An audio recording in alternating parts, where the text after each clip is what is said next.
Bonjour tout le monde, aujourd'hui je vous propose un test de gants chauffants parce qu'en ce moment on se gèle bien les doigts et je veux aussi vous parler de toutes les alternatives qu'il existe pour se protéger du froid au niveau des mains, de pourquoi je porte des gants et des avantages et inconvénients de ces gants chauffants. Alors je porte des gants parce que quand j'étais petit j'ai chuté sur du gravier et depuis ça m'a servi de leçon et je porte toujours des gants pour éviter que ça se reproduise. Au-delà de ça, et j'en parle dans la vidéo des casques, en cas de chute, c'est les membres supérieurs qui prennent dans presque 50% des cas.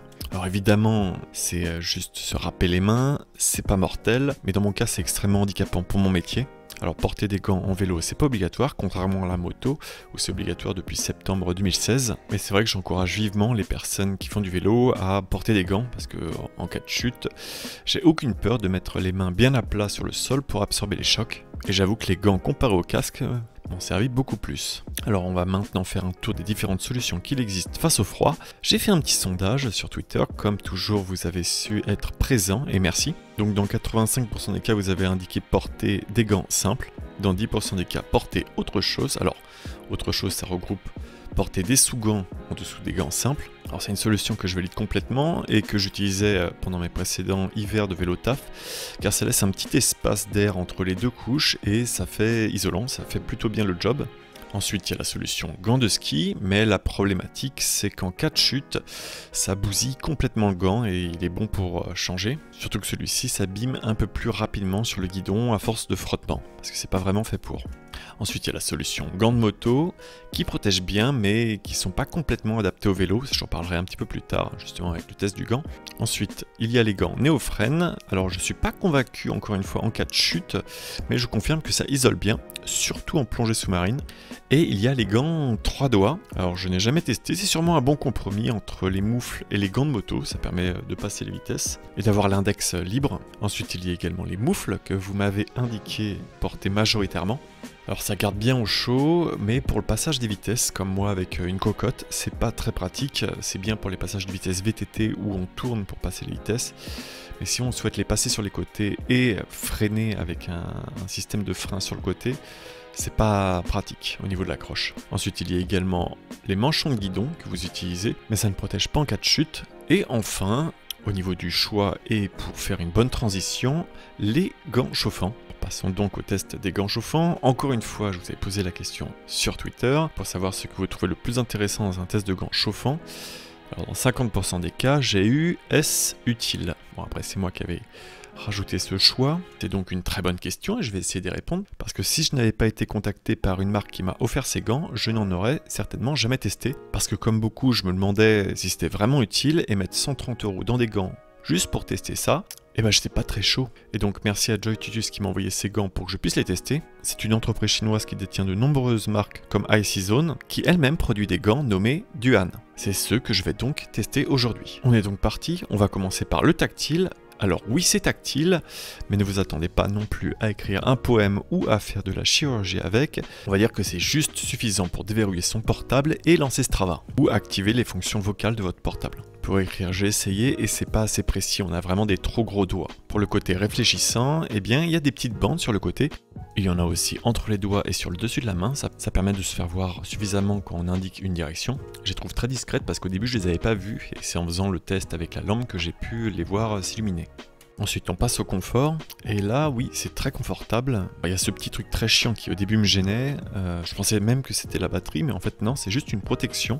Et à force d'utiliser les gants, parce que je les ai utilisés sur 2 semaines à peu près, je sentais plus cette petite protection. La texture à l'intérieur est aussi douce au toucher, il y a donc une double couche à l'intérieur. Ça revient donc un petit peu au même que d'investir dans des gants et des gants sous couche. Au début j'avais un petit peu peur avec le poids des batteries et en fait selon la position que j'ai sur le guidon je ne les sens pas parce que mes mains sont donc appuyées sur le guidon et donc elles ne pèsent quasiment rien et vu qu'elles sont vers le bas elles ne me dérangent pas. Il y a d'autres modèles de gants où les batteries sont sur le dessus et là peut-être que ça peut faire un petit gêne au niveau du poids ou tapoter s'il y a des vibrations. Bref, j'ai pas eu ce problème. Et les batteries sont amovibles.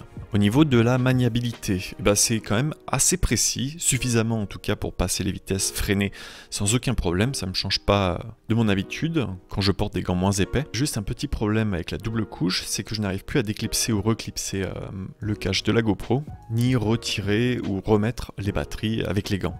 Comme je disais, c'est vraiment pas des gants qui sont très précis. Mais ce type de manipulation, j'arrive à le faire par exemple sans problème avec des gants normaux ou avec des gants plus fins.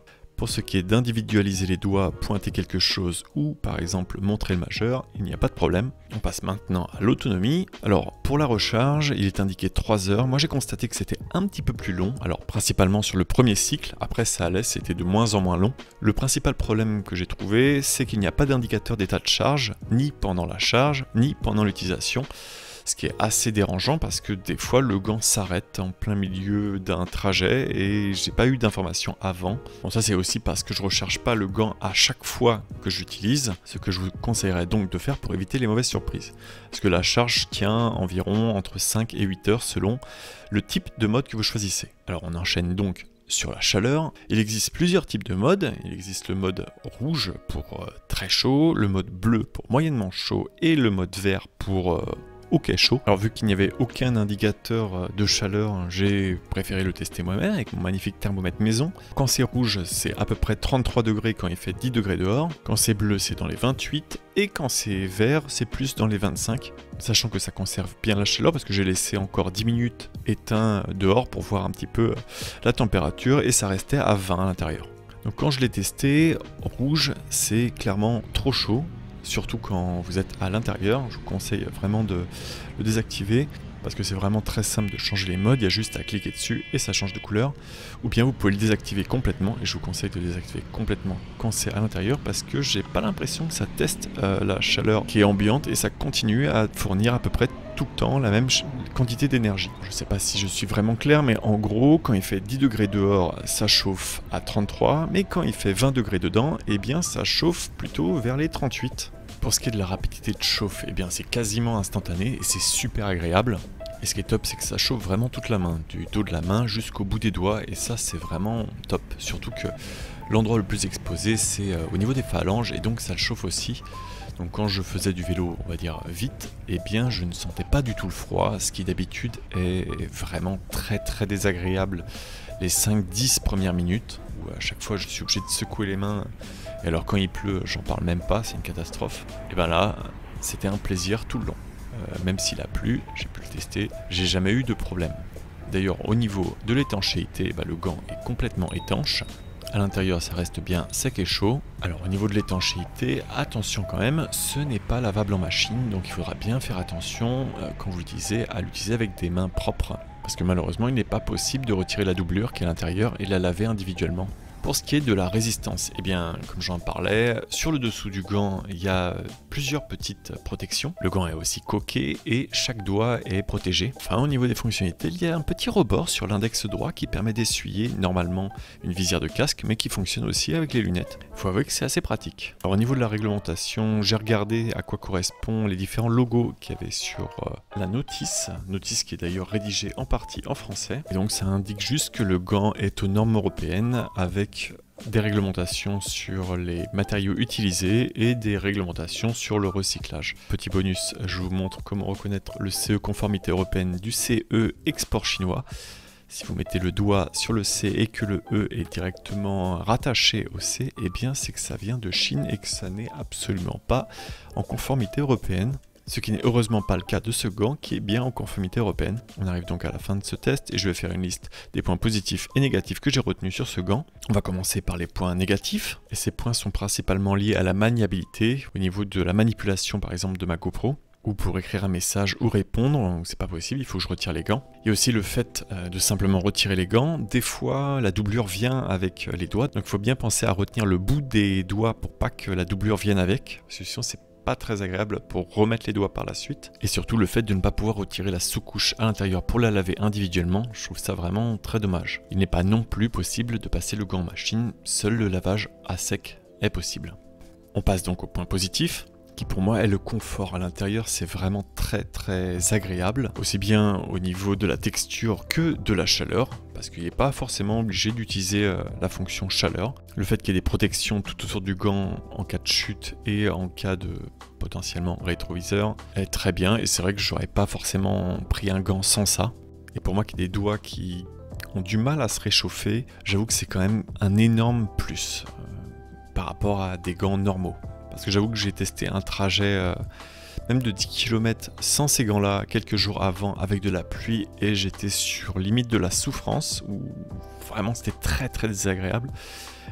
Et en testant ces gants-là, c'était vraiment du pur plaisir. Alors c'est peut-être aussi lié à la qualité des gants que j'avais avant, parce que comme vous pouvez voir, il était vraiment temps de les changer. Néanmoins, une fois que la période hivernale sera passée, je pense que j'utiliserai d'autres gants, des gants notamment plus fins. Il est très probable que j'utilise également ces gants-là pour faire du ski ou de la randonnée, si un jour il est possible de reprofiter de la montagne. Ce test est donc fini, et comme vous l'avez compris, s'il y a une personne qui fait du vélo taf et qui se plaint du froid des doigts, je pense que je lui recommanderais ce type de gants, ou ces gants-là en particulier, parce que j'étais vraiment bluffé par l'efficacité de la chaleur. Donc je dirais que oui, c'est utile, et c'est utile aussi pour des personnes qui souffrent un petit peu comme moi d'avoir les doigts froids et qui ont du mal à se réchauffer les doigts sur un trajet. Cette marque m'a aussi envoyé un support de portable que je testerai dans une autre vidéo, parce que je préfère faire les choses individuellement. N'hésitez pas à me dire comment vous avez trouvé ce test, s'il y a des choses à améliorer.